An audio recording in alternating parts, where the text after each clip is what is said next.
Bismillahirrahmanirrahim. Assalamualaikum warahmatullahi wabarakatuh. Apa kabar anak-anakku? Semoga kalian selalu dalam keadaan sehat walafiat.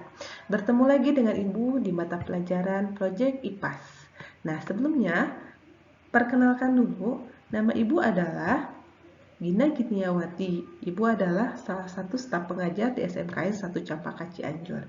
Pada kesempatan kali ini, Ibu akan membahas tentang geologi. Apa itu geologi?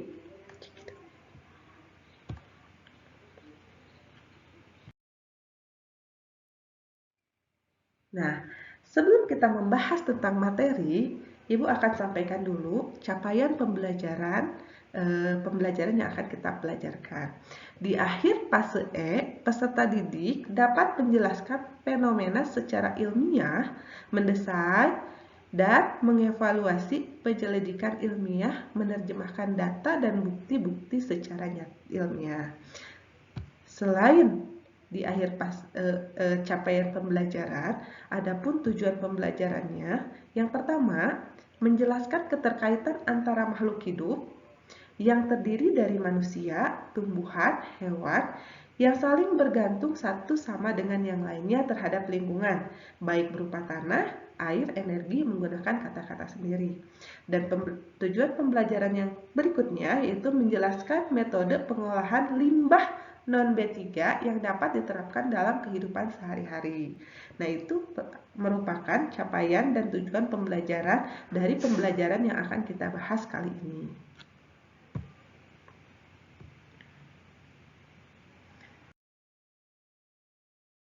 Yang pertama, yang akan Ibu bahas adalah tentang komponen ekologi. Apa saja sih komponen ekologi itu?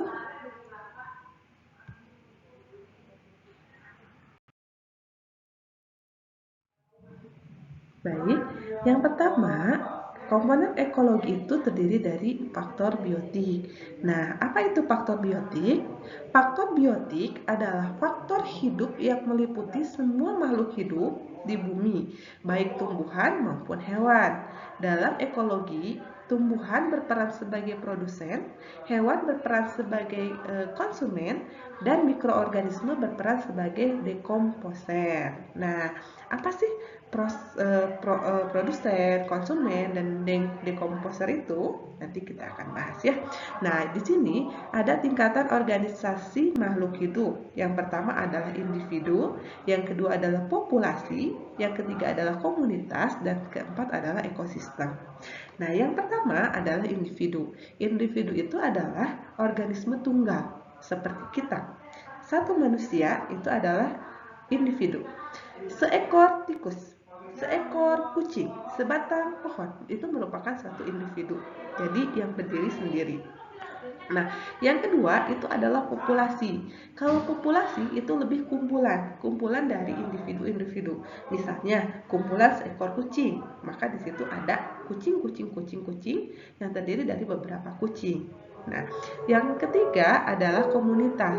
Nah, kalau komunitas di sini ialah kumpulan dari beberapa populasi. Misalnya, kumpulan dari kucing, kumpulan dari harimau misalnya, tapi dari berbagai populasi yang hidup pada suatu tempat dan daerah tertentu yang saling berinteraksi dan mempengaruhi satu sama lainnya. Nah, sedangkan ekosistem ini merupakan komunitas dengan lingkungan, menciptakan kesatuan ekologi yang disebut dengan ekosistem. Nah, di sini ekosistem ini terdiri dari produsen itu ada tumbuhan, konsumen itu ada herbivora dan karnivora, dan omnivora, dan sedangkan dekomposer atau pengurai itu adalah mikroorganisme yang berperan sebagai pengurai. Nah, itu berada dalam satu ekologi. Oke.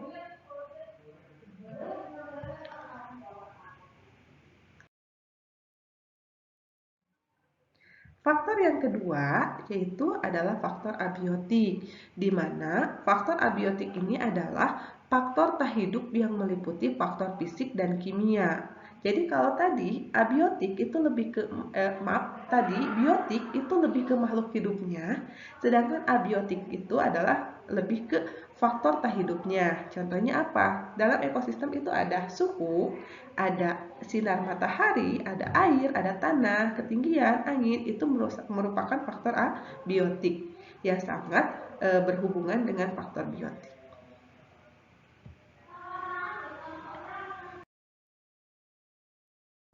Itu tentang ekologi. Dan yang kedua, kita akan ngebahas tentang limbah non B3.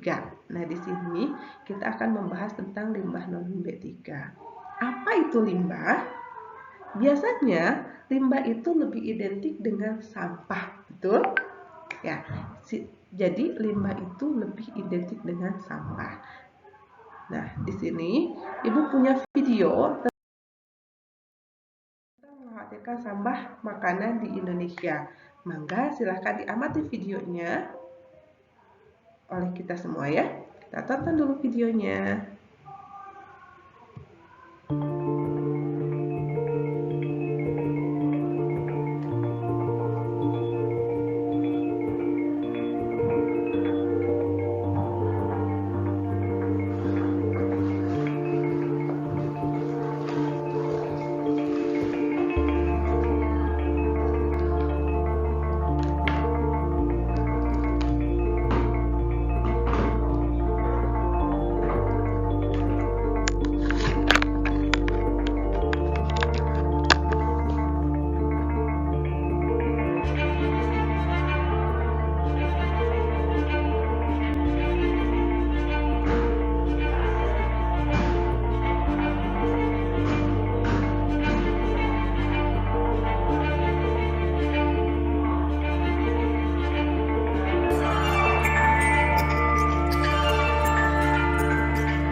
Bahwa sebetulnya Oke.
Sudah terlihat ya di video.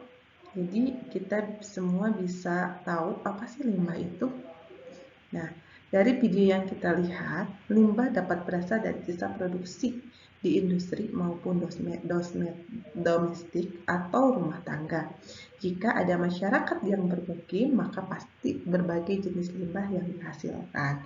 Nah, dari video tadi banyak banget ya ternyata masalah yang terjadi akibat limbah.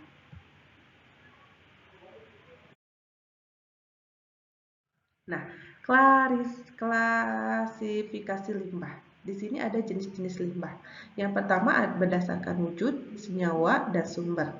Berdasarkan wujud, limbah itu ada padat, cair, dan gas. Sedangkan berdasarkan senyawa, ada organik, anorganik, dan B3. Berdasarkan sumber, itu pemukiman atau rumah tangga, dan yang kedua adalah industri atau komersial. Limbah berdasarkan tingkat bahayanya dibagi menjadi dua. Yang pertama adalah limbah B3. Limbah B3 ini limbah yang berasal dari bahan bahaya atau beracun. Sedangkan non B3 adalah limbah yang berasal dari bahan tidak berbahaya atau tidak beracun.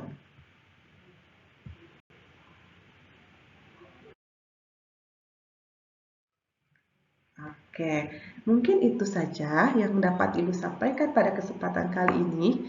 Nah, bisa ya membedakan apa sih limbah yang B3 dan apa limbah yang non B3. Untuk lebih jelasnya, nanti Ibu akan jelaskan di pertemuan berikutnya, sekaligus dengan pengolahan limbah. Bagaimana sih cara mengolah limbah agar limbah itu dapat dimanfaatkan kembali dan limbah itu dapat menjadi nilai komersial. Nah, sampai jumpa di pertemuan berikutnya. Wabillahi taufiq walhidayah. Wassalamualaikum warahmatullahi wabarakatuh. Dadah.